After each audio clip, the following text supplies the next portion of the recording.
meetings where interviews which reinforce things we've already learned in the series. And for as much grief as I get when I do make a mistake, I am amazed how accurate the reporting has been on this channel.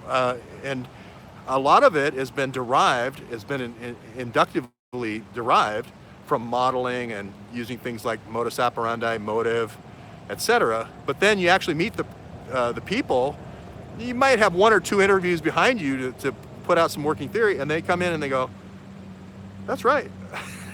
This guy I met today was in the nuclear business, and he monitoring nuclear weapons. And I started naming different places in Iran, and he waited for me to go all the way through, and he said, well, there's one more you're missing. I said Ford Now, I said Natanz, I said the heavy water reactor in Iraq, ARAK, and heavy water reactors produce plutonium, so you got to track that.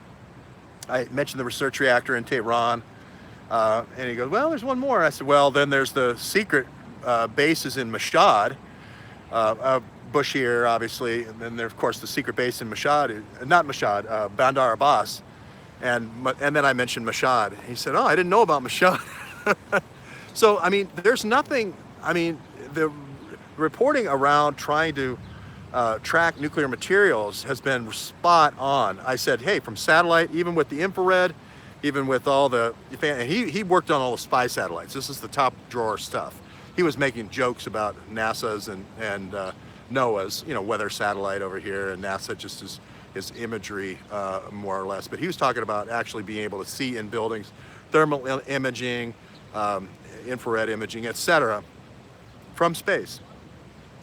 And he said, yeah. I said, containers, right? Diplomatic containers. There's no way. He knew all about AQCon. I said, is there any way to see in the diplomatic container? Nope, no way. You need human intelligence. You need somebody standing at the port of Charleston going, hey, that's the only way you stop that attack, dirty bomb attack. So if a group of 6 people, echelon experts who have over 100 years in Navy, in different spy agencies and so forth, if that representative of that company who I'd already met with in person, again, I didn't know he was an FBI informant at the time, if he says this is a possibility, remember, this is the senator of South Carolina said it's going to happen about 2 years before. They said ISIS was going to blow us up. I knew that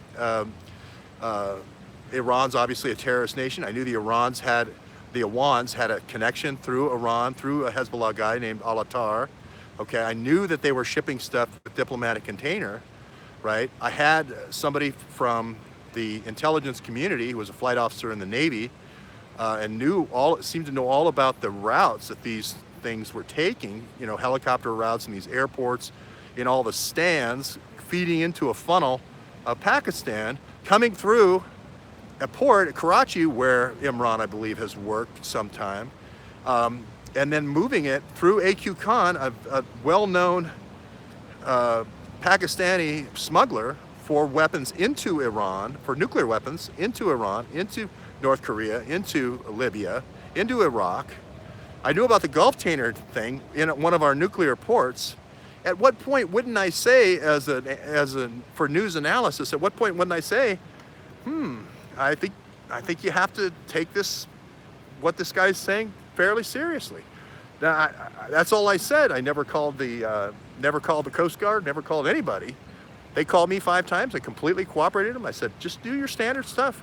Just anything from Pakistan, port of Qasim, where that ship was from, I would just do standard procedures. But, I've gotten a tip. So, I didn't tweet it out 7,726 times, dirty bomb in Charleston. I did not do that. That happened after I left the show. So this is another thing where if you set up all that, the circumstances, and actually talk to an expert, the only way you stop the dirty bomb attack, this is what this expert told me. This is the same thing that the nuclear threat initiative said. He also worked for the Department of Energy. He worked for Moniz, and he worked before that. He worked for Moniz. He thought Moniz was brilliant as a Department of Energy. Not Chu. I don't know if it was Chu or not. I thought it was a Chinese guy. Was who's a nuclear physicist from